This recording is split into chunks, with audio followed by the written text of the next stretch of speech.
камалыш керек, жок болуп кетиш керек, түрмөдө чириш керек деген сөздөрдү да угуп атам. Баарыбызга Алла бар, туугандар, баарыбызга Алла бар. Бир мусулманды анчалык эле жерге тээп, анчалык кылган деле туура эмеспи дейм да. Шариятта деле туура, мусулманчылыкта деле.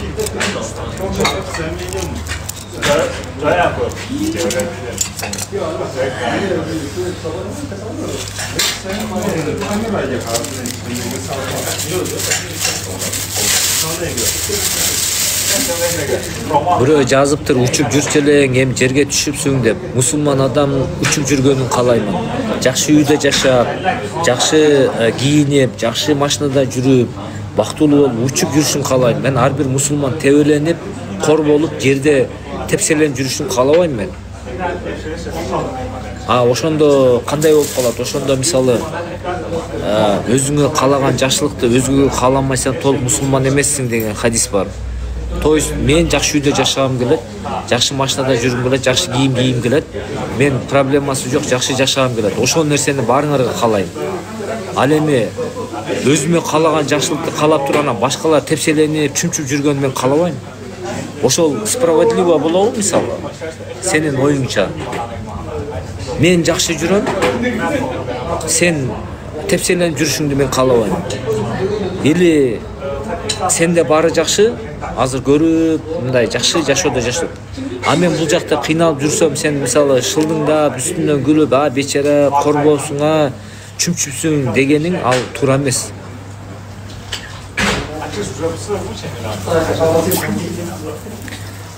Мендеги кыйынчылык кээ бир адамдарга сыноо. Мисалы, мен алдыма бир адам кыйналып чыгып калса, ал мага сыноо. Мисалы, болуп калат.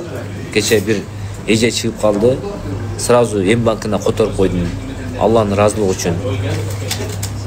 Болуп калат ошондой. Ошол моментте сыноо да. Моментте 500 сом болобу, 1000 сом болобу берип коюш керек. Алланын ыраазылыгы үчүн.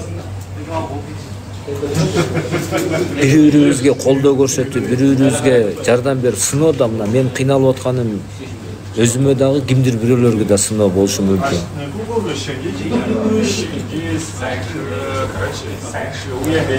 Анан сураныч Алланын ыраазылыгы үчүн мен дайыма кечирим сурайм. Кечирип коюңуздар, анан анчалык эле камалсын, түрмөдө чирилсин дебей видеолорго кичине ушул жерде 300 адам ар бириңиздин бир жылуу сөзүн 300 комментарий болот экен. Мен мындай окуп сүйүнөм да турабы. Сүйүнгөнүмдөн кичине ыйлап аламын, эч ким жок жерде, дуа кыламын. Ошол мисалы азыр мына 350 адам. Жөн эле менин ушул баягы көчөдө кыйналып жүргөн видеого эле бир комментарий жазып койсоңуздар, бул мындай кичине болсо да колдоо болот да, поддержка болот, турабы? Же туура эмеспи меники? Комментарийди көп деле окубайм. Мындай окуйм, бир 10 адам, 20 адам, 30га чейин барам да, жакшы болсо болду. Ла хавла ва ла куввата илля билля, ушул жерде баарына Алла разы болсун деп коем.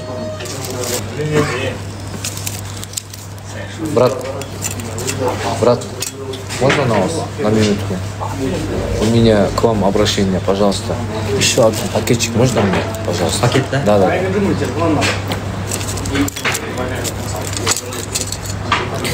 С уважением чакырыш керек да. Многоуважаемый брат, с уважением можно одну пакетчик?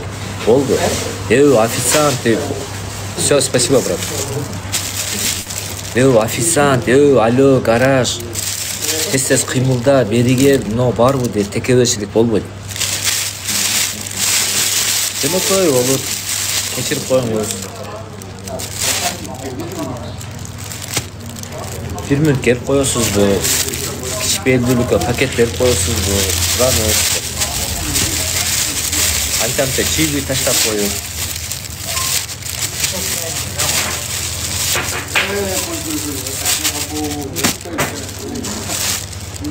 Сабой алуулам. Финаларды салбай калдым го. Жалдырап, нез болуп карап отуруп айтып койсоңор, мынаны салып ал деп.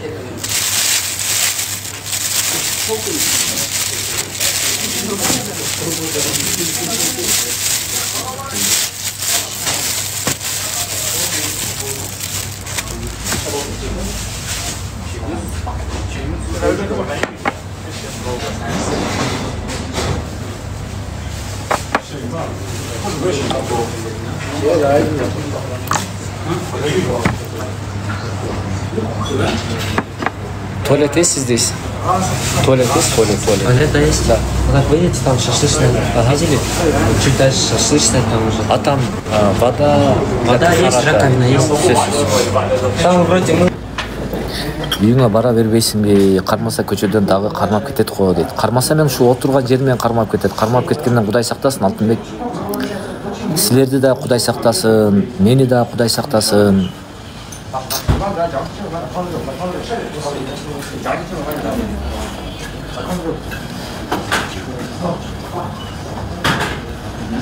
Иш эмне болду, родной Нуркамилге видео кайрылуу жасайынбы деп.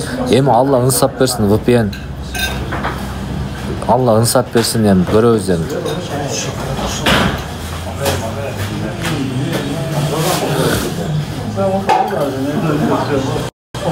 Иш бүтөйүн деп калды, родной дейт. Иш буйруса, иншалла бүтүп калышы мүмкүн. Мечит жактасыңбы дейт. Кайсы мечит, родной? Кайсы мечит айтып атасыз?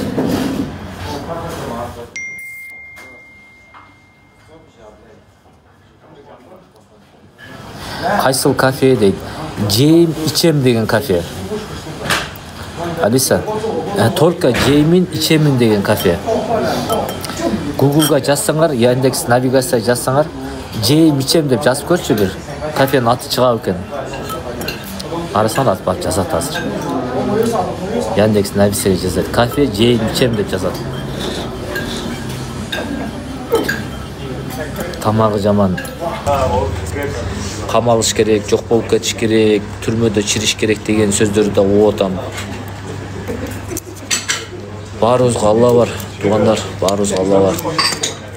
Бир мусулманды анчалык эле жерге тээп, анчалык кылган деле туура эмеспи дейм да, шариятта деле туура, мусулманчылыкта деле.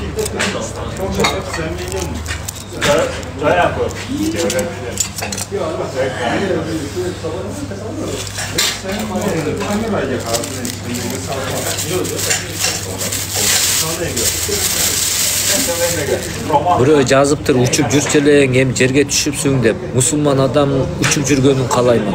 Жакшы үйдө жашап, жакшы кийинип, жакшы машинада жүрүп, бактылуу болуп учуп жүрүшүн каалайм. Мен ар бир мусулман тебеленип, кор болуп, жерде тепселенип жүрүшүн каалабайм мен. Ошондо кандай болуп калат? Ошондо мисалы өзүңө каалаган жакшылыкты өзгөгө кааламайсаң толук мусулман эмессиң деген хадис бар. То есть мен жакшы үйдө жашагым келет, жакшы машинада жүргүм келет, жакшы кийим кийгим келет. Мен проблемасы жок, жакшы жашагым келет. Ошол нерсени баарыңарга каалайм. Ал эми өзүмө каалаган жакшылыкты каалап турган башкалар тепселенип, чүмчүп жүргөнүн мен каалабайм. Ошол справедливо болобу мисалы? Сенин оюңча?